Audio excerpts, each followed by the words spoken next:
Hi, I'm Kevin Smith, and you're with FazerMagazine.com. Ooh, check that shit out, man, the internet. Let's see if those fucks wrote something new about us or that stupid-ass flip.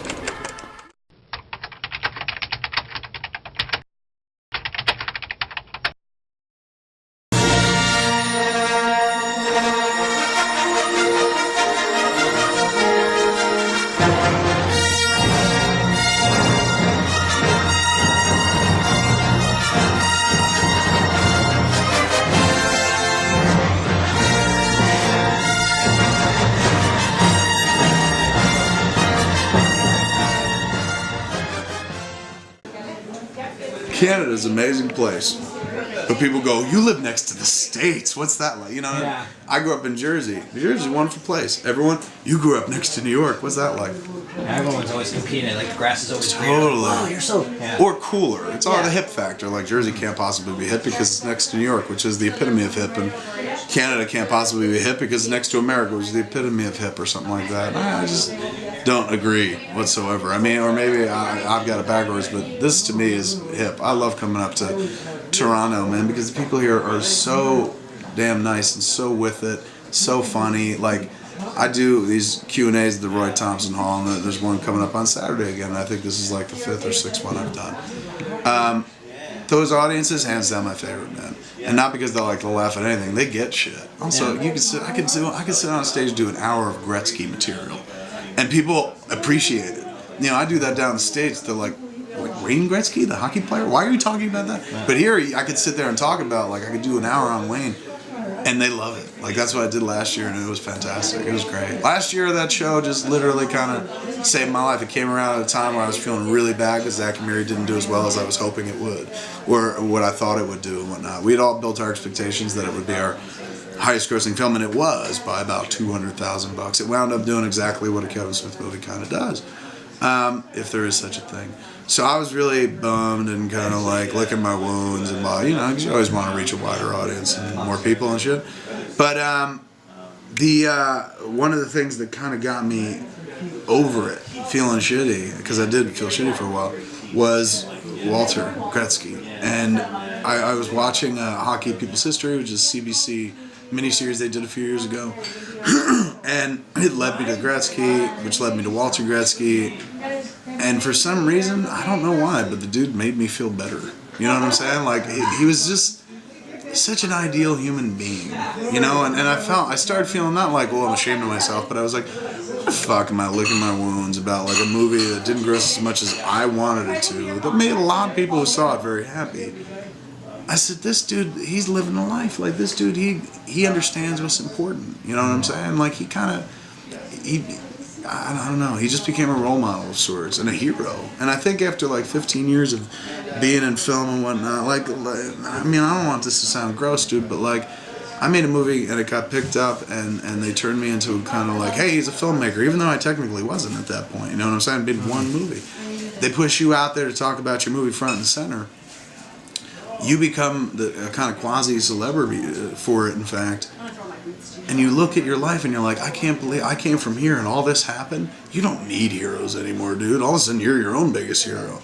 But I found out you do need heroes, you know, like, because when the tank got emptied and shit, and I was just sitting there, I was feeling so low and whatnot. And it was Walter Gretzky. It's impossible. You guys are impossibly good people. How is this possible? Where's the dark side? I never expected to open up the door and be like, this is where I keep my Asian slave children. I know it. There has to be a dark side. Watching the videos and stuff, going back and devouring as much information as I could about him, that pulled me out of it, man. Like, because suddenly I was like, oh, I want to live my life like this dude. This dude is such a good person, charitable person, you know. I don't know. It just touched me. So I came last year, I looked it up. I wasn't even looking up the tournament. I was looking up something of Walter's on eBay, like an autograph, something. I wanted to buy a book or something like that. It was autographed. And instead I found a T-shirt or a placard from the second Walter Gretzky street hockey tournament. I was like, what is this? I want to go. When does this happen? So I found out about it and I started getting involved. And last year we had such a great time. It was so awesome.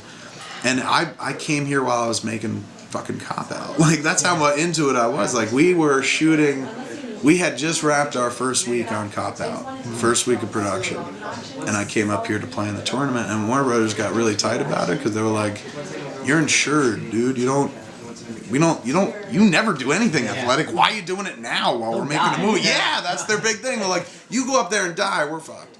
So I convinced them that I'd be okay and whatnot, or either that or we didn't tell them. And I just went. I forget what our plan was, but I went up and I had such a great time, dude. It was amazing, and you could tell it meant a lot to me because I was like, that movie wouldn't stop me. I was literally, if they were like, "You can't go," I'd have been like, "Fire me, I'm going to play." Walter Gretzky's there. You know, it's like, it's my icon. That's totally. Something else. We'll go back to Yeah, it's like, I'll make another movie some other day, but I'm going to meet Walter Gretzky and play hockey. Dude, that's dope, dude. Just a quick question.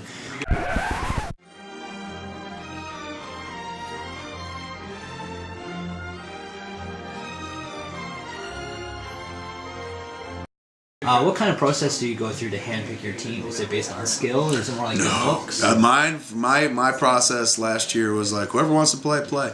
Now, we suffered in our first game for that because a bunch of people out there not knowing what they were doing. Mm-hmm. This year, I think we'll be a bit more strategic in terms of picking, or we'll add some, ringers, if you will. Some people who are actually very, very good at it, who play regularly. People we've come to play with more often now. Like, because of the game that we had, the games in Brantford last year, I met a bunch of cats that we now play with semi-regularly. Like, they come down to Jersey and play. One time I flew them out to Los Angeles to play out there.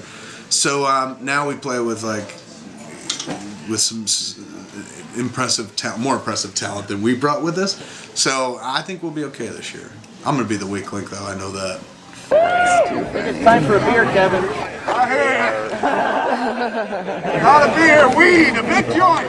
Ryan, go spin one.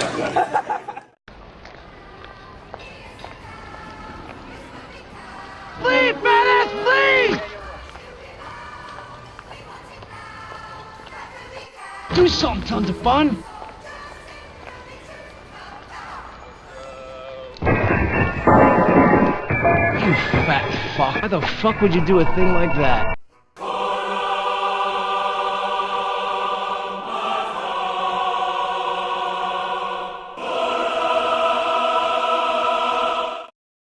Hi, I'm Kevin Smith, and this is the Kevin Smith question.